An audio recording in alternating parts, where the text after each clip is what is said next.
What's that? This is the best book DC Comics has published in years? Sorry. This book is just too damn good. I'm so excited to talk about this one with you guys. Nightwing number 78 introduces Tom Taylor and Bruno Redondo, along with colors by Adriano Lucas, to Nightwing. And a lot of us have been wanting Tom Taylor to do Superman. There's a big population of us comic book fans that have wanted him on Batman, and this is the perfect merger of the two. I am stoked to talk about this book with you guys. So if you end up enjoying this video, please make sure to leave a like, comment down below letting me know what you think about this creative team's introduction to this character, and of course subscribe down below for more content like this. Sharing is also a really great way to help us small guys out by giving us some exposure. Make sure you stick around to the end of this video so that you can learn how to win your own copy of Nightwing 78 courtesy of myself and AJ's Comics in Colchester, Connecticut. But before we get into it, I want to ask you guys to please consider checking out the link in the description below to the Kickstarter for my comic book Area 51, the Helix Project. It is a sci-fi noir tale taking place in a 1970s UFO hysteria wrapped in government conspiracy and the secret Helix Project, which aims to genetically graft extraterrestrial DNA onto soldiers in order to allow them to manipulate their DNA on a molecular level. But the real question is, at what cost and to who? This is a deeply personal story with what I think is absolutely stellar art, so I hope you consider giving that a look. We're just 2 weeks away from the end of the campaign, and I would love to be able to put this out for you guys. With all that out of the way, let's get into this book.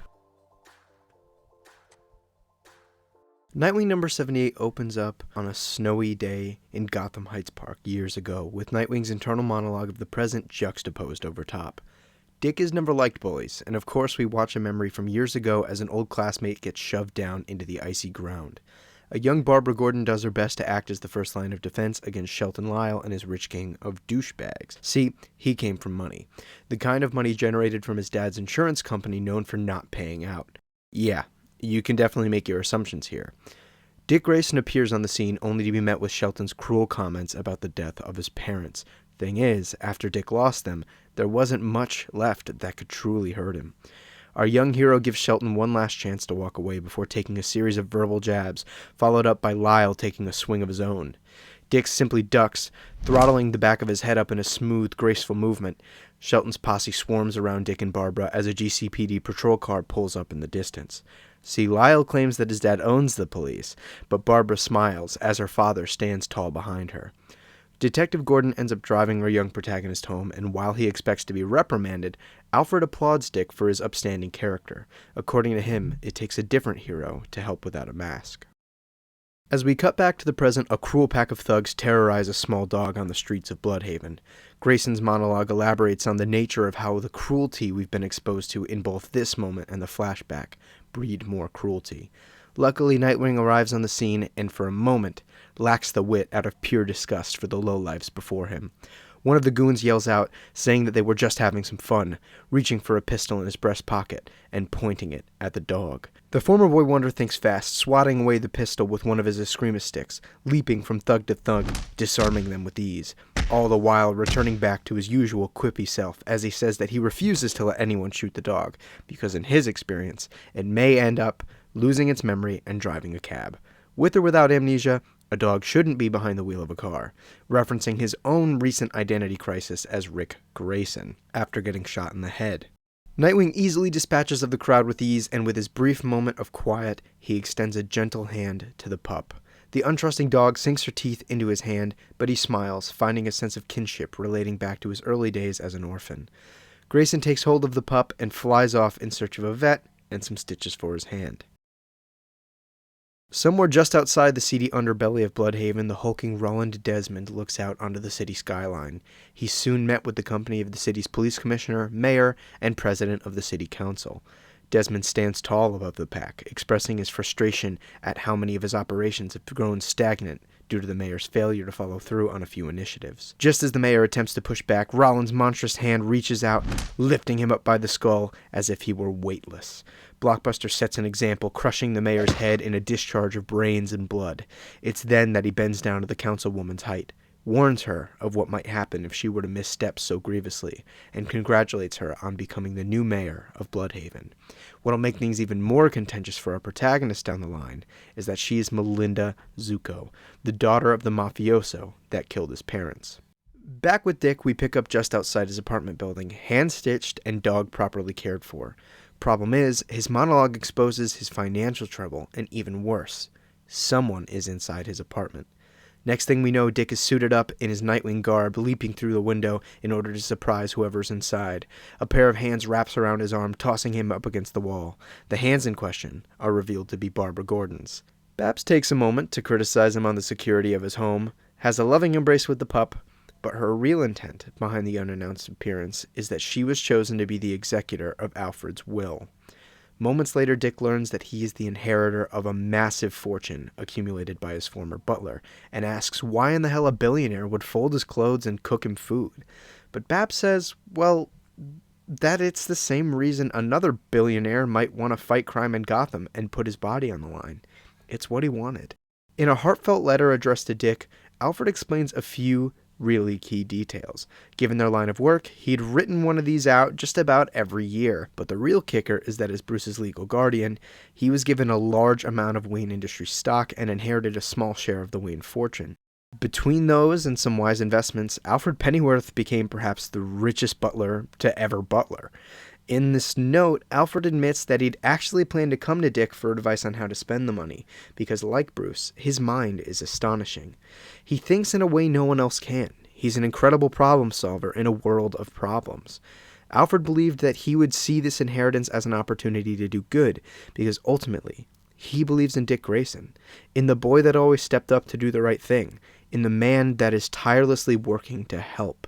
He praises Dick's heart, his compassion, optimism, and unyielding strength in the face of adversity. But above all, he's proud to call Dick Grayson his son.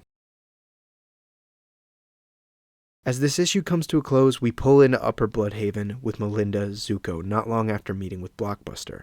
Her confidant asks her what she'll do now that she holds the highest seat in the city, and as the camera pans over to a Flying Graysons poster, she asks the most important question. What'll she do about Dick Grayson? I wasn't kidding. At the beginning of this is one of the best things, if not the best thing, DC has published in years. Tom Taylor and this team understand this character on such a fundamental level. Thematically, this story revolves around the matriculation of cruelty and the insular behavior of the bully mentality, laid out very simply, digestibly, and equally as powerful as something that is super complex, but this just lacks that barrier to entry.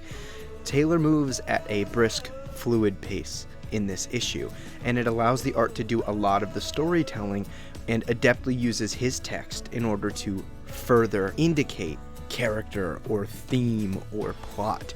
Taylor shows a really good sense of pulse, and it's very clear that he trusts the artistic team on this book for very good reason. Nightwing books require a very particular balance of humor and lightheartedness and drama, and there's such a wonderful sense of that in this book, particularly of the humor and how it's organically rolled in through the lively character acting, organic dialogue, and rich monologuing. There's so much personality in this issue, and then a lot of that comes through, obviously, in the art, but through the dialoguing and the internal monologuing. And through both of those vehicles, there's so much personality made more apparent through the differing choices of cadence and syntax, all of which feel supernatural to these characters and differentiate them from one another.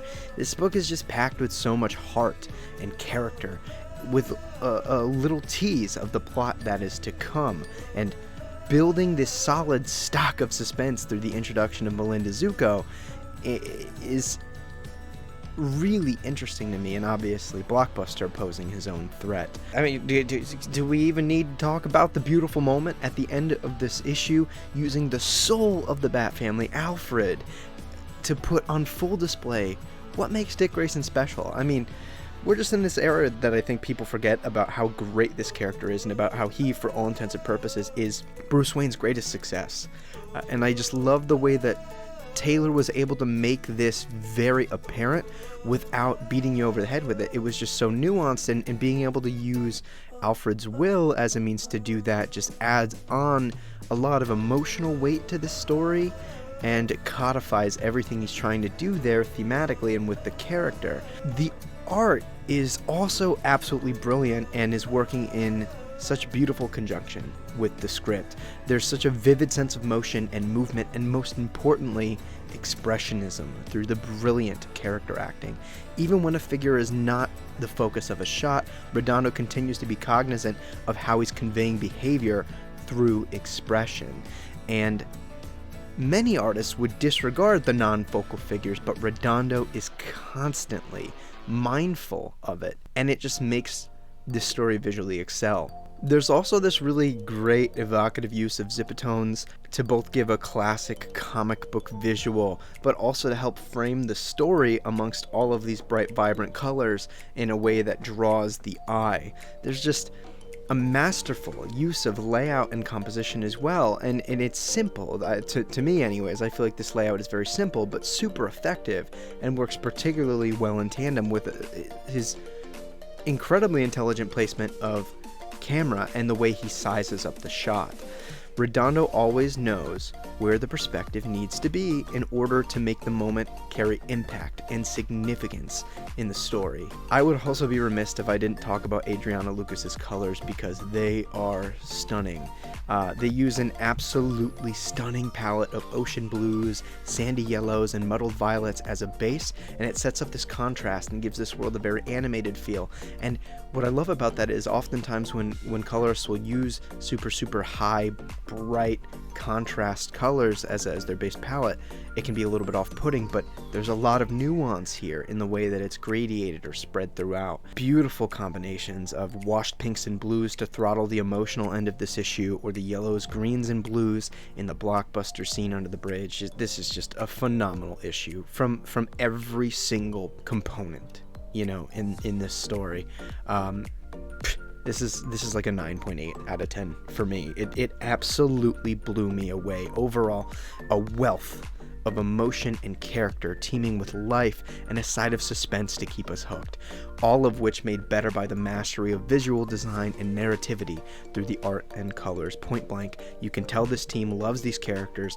They are absolute masters of their craft, and it is so refreshing to be this excited for a superhero comic book, namely one at DC. Dick Grayson deserves justice, and he's getting that here.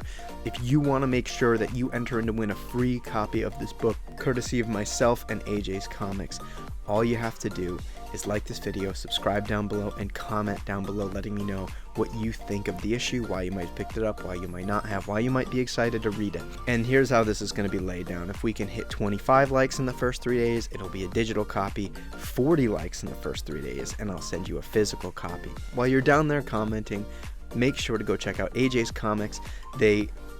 They're my local comic book shop. I get all of my books through them, and what's super cool is that if you want to sign up for a pull list through them, you get 10% off everything in the store, and you have the option to get your comics mailed to you, and you can manage it all online, which is super cool.